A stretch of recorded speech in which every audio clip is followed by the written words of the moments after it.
আসসালামু আলাইকুম ওয়া রাহমাতুল্লাহি ওয়া বারাকাতুহু। প্রিয় দর্শক, আজকে এইমাত্র ডক্টর পিনাকি ভট্টাচার্য তার ভিডিওতে প্রকাশ করেছেন ভারত কেন বাংলাদেশের চিরশত্রু এবং সেই চিরশত্রুর পরিকল্পনায় ফাঁদে পা দিয়েছেন বাংলাদেশ জাতীয়তাবাদী দল বিএনপি। আর সেই কারণে বিএনপি হবে একটি স্বৈরাচারী সরকার, যে সরকার হয়েছিল শেখ হাসিনা। এরকম কথাগুলা উনি যৌক্তিকভাবে যে তুলে ধরেছেন, সেই যৌক্তিক কথাগুলা থেকে কিছু কথা আমি ডক্টর পিনাকি ভট্টাচার্যর মুখ থেকে আপনাদের সামনে তুলে ধরছি। তারপরে আমি বাকি বিশ্লেষণটা অনুষ্ঠানে শেষ করব।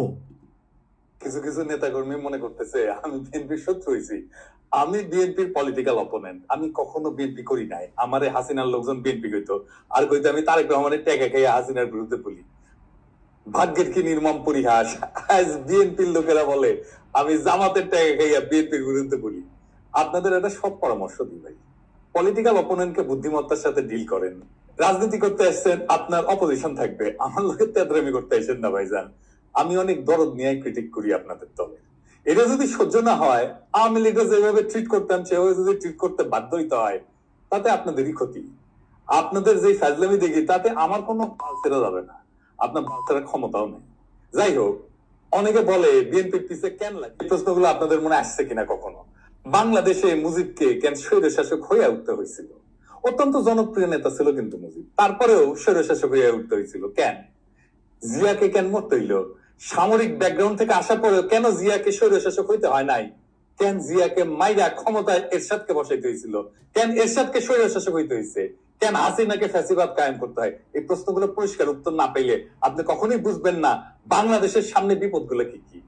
আপনি বুঝবেন না বিএনপি যায় না হোক আর না যায় না হোক, দেশকে কোন গাদ্দায় নিয়ে যাইতেছে, এবং কেন বিএনপির বিরোধিতা করাটা আপনার জন্য ফরজা কিফায়া। এইটা পরিষ্কার ভাবে বোঝার জন্য আপনাদের বাংলাদেশ নিয়ে ইন্ডিয়ার কুকুরানিটা কেন সেটা বুঝতে হবে। তা না হলে রাজনীতির কোনো হিসাব আপনি মিলাইতে পারবেন না, আর বারবার আপনি এইরকম স্বৈরশাসন আর ফ্যাসিবাদের কবলে পড়বেন। আসেন আল্লাহর নামে শুরু করি। প্রিয় দর্শক, আপনারা এতক্ষণ পর্যন্ত ডক্টর পিনাকি ভট্টাচার্যের মুখ থেকে শুনলেন যে শেখ মুজিবুর রহমান এত জনপ্রিয় ব্যক্তি হওয়ার পরেও কেন তার সহপরিবারে মরতে হলো, এবং জিয়াউর রহমান সাহেব ক্যান্টনমেন্টে আসার পরেও কেন উনি এত জনপ্রিয়তা পেলেন। আবার জিয়াউর রহমানকে হত্যা করে কেন জেনারেল এরশাদকে ক্ষমতায় বসানো হলো। আমরা জানি যে শেখ মুজিবকে হত্যা করেছে ভারত, আবার জিয়াউর রহমানকেও হত্যা করেছে ভারত, আবার জেনারেল এরশাদকেও ক্ষমতায় এনেছে ভারত, এবং তাদের সেই যেই এখন বর্তমানে বাংলাদেশে অবস্থান করছে, যেই এর তাণ্ডবের কারণে শেখ হাসিনা ভারতে পালিয়ে যেতে বাধ্য হয়েছে। নতুন করে এখন বাসা বেঁধেছে আবার বাংলাদেশে, আর সেই বাসাটার সবচেয়ে বড় স্থানটা তারা দখল করছে বিএনপিতে, কারণ বিএনপি দলটি বড় এবং বিএনপির দলটিতে বিভিন্ন দলের বিভিন্ন মতের মানুষ আসছে।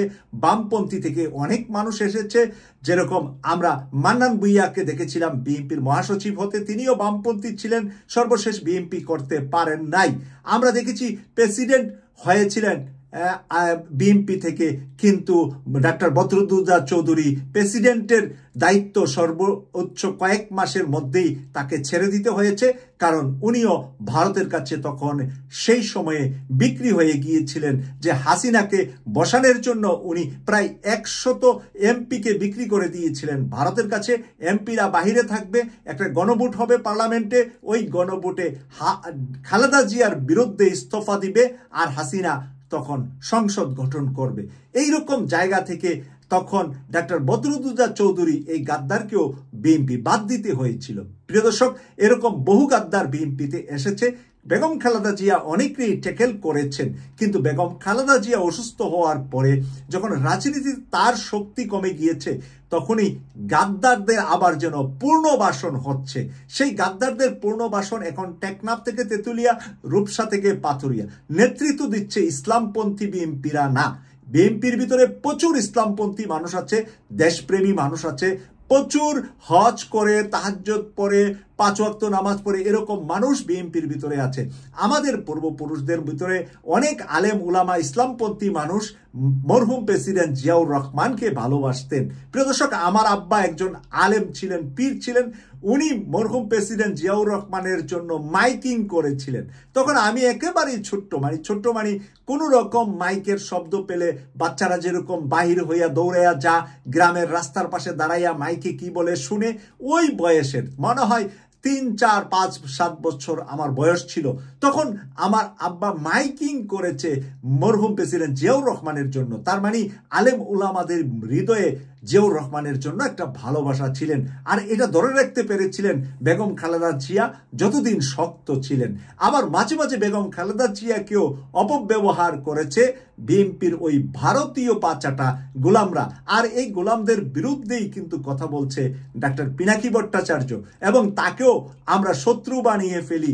আমরা বলে ফেলেছি সে বিএনপির বিরুদ্ধে কাজ করে এখন জামাতের টাকা খেয়ে, আর হাসিনা বলতো তারেক রহমানের টাকা খেয়ে পিনাকি ভট্টাচার্য কাজ করে হাসিনার বিরুদ্ধে।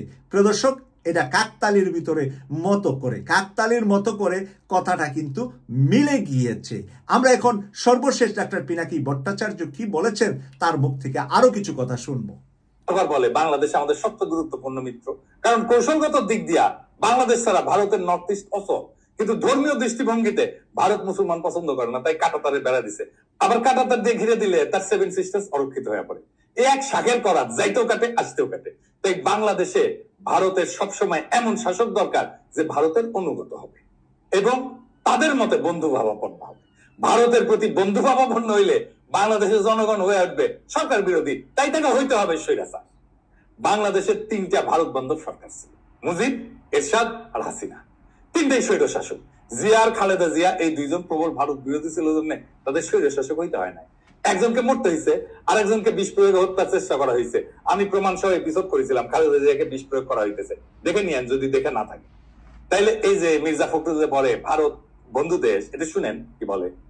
ভারত আমাদের প্রতিবেশী, সবচেয়ে বড় প্রতিবেশী, আমাদের বন্ধু। আমাদের যুদ্ধের সময় 1971 যুদ্ধের সময় আমাদের সহযোগিতা করেছিল। আমরা ভারতের কাছে সবসময় প্রত্যাশা করি যে ভারত বাংলাদেশের মানুষের পাশে দাঁড়াবে। শুনেছেন তো? আর এই যে আমরা যে অভিযোগ করি যে বিএনপির সাথে ইন্ডিয়া সিস্টেম করেছে, এই সিস্টেম যদি করে থাকে তাইলে তো বিএনপি স্বৈরাচার হয়ে উঠবে। বাংলাদেশের স্বৈরাচার হয়ে ওঠা সব শাসক ধ্বংস হয়েছে।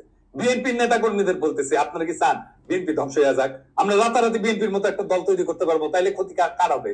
বিএনপির হবে নাকি বাংলাদেশের হবে? আজকের এপিসোড দেখার পরেও যদি আমাদের বিএনপির শত্রু বলে মনে হয়, তাহলে কিছু ফলার নাই। নিজে মারতে চাইলে কেউ তারা ঠেকাইতে পারবে না।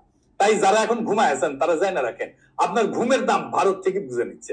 আপনার ভূখণ্ড ব্যবহার করে, আপনার নদী হত্যা করে, আপনার ভবিষ্যৎ বন্ধক রেখা, আপনার গণতন্ত্রকে লাশ বানায়, তারা আগ্রাসনকে সৌহার্দ্য বলে চালাই দিচ্ছে। আর আপনি একটা দলকে বাঁচাতে গিয়ে পুরা জাতিকে খাদের দিকে ঠেলে দিচ্ছেন। বিএনপি যদি আবারও এই খেলা না বোঝে, যদি তার নেতৃত্ব আবারও ভারতের পায়ের দিকে মুখ করে বসে থাকে, তাহলে মনে রাখবেন স্বৈরতন্ত্র কারো আপন হয় না। আপনি ভারতকে বন্ধু পাবেন, ভুল করেন না, ভারত কোনো বন্ধুত্ব চায় না। সে প্রিয় দর্শক, আপনারা সর্বশেষ মির্জা ফখরুল ইসলাম আলমগীরেরও একটা বক্তব্য ওনার ভিডিওতে তুলে ধরেছেন, আপনারা সেই বক্তব্যটা শুনেছেন। প্রিয় দর্শক, এর পরেও আমি বলবো যে মির্জা ফখরুল ইসলাম আলমগীর সাহেবের বয়স হয়েছে, এখন অনেক সময় কি বলতে গিয়ে কি বলে ফেলেন, অনেক সময় বিব্রত হচ্ছে দলটি। এবং বিএনপিকে যে ডাক্তার পিনাকি ভট্টাচার্য ভালোবাসেন, তার উদাহরণস্বরূপ বলেছেন যে বাংলাদেশের 3টি ভারতের পক্ষের দল ছিল, 3 ব্যক্তি রাষ্ট্র পরিচালনা করেছিল, শেখ মুজিব এবং এরশাদ এবং শেখ হাসিনা। এই 3 জনের ছাড়া মরহুম প্রেসিডেন্ট জিয়াউর রহমান এবং বেগম খালেদা জিয়া ছিলেন ভারত বিরোধী। একজনের মরতে হয়েছে, মরহুম প্রেসিডেন্ট জিয়াউর রহমানের জীবন দিতে হয়েছে ভারত বিরোধিতা করতে গিয়ে, আর বেগম খালেদা জিয়াকে বিষ প্রয়োগ করে হত্যা করার চেষ্টা করা হয়েছে। যেমন ডাক্তার পিনাকি ভট্টাচার্য বলেছে, এই কথাটা আমরা বহুবার বহু লাইভ শোতে বহু কন্টেন্টে আমরা বলেছি। আজকেও আল্লাহ রাখে আল্লাহ মারেকে, আল্লাহ বেগম খালেদা জিয়াকে বাঁচিয়ে রেখেছেন।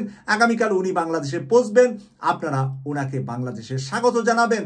প্রিয় দর্শক, কেটিভি 24কে যারা ভালোবাসেন তারা সাবস্ক্রাইব করেছেন এবং আপনাদের পরিবার পরিজন আত্মীয়স্বজনকে সাবস্ক্রাইব করিয়ে আমাদের অনুষ্ঠানগুলো দেখার সুযোগ করে দিবেন, এই প্রত্যাশা রাখছি। আমি সৈয়দ মাসুক, লন্ডন থেকে। আল্লাহ হাফেজ।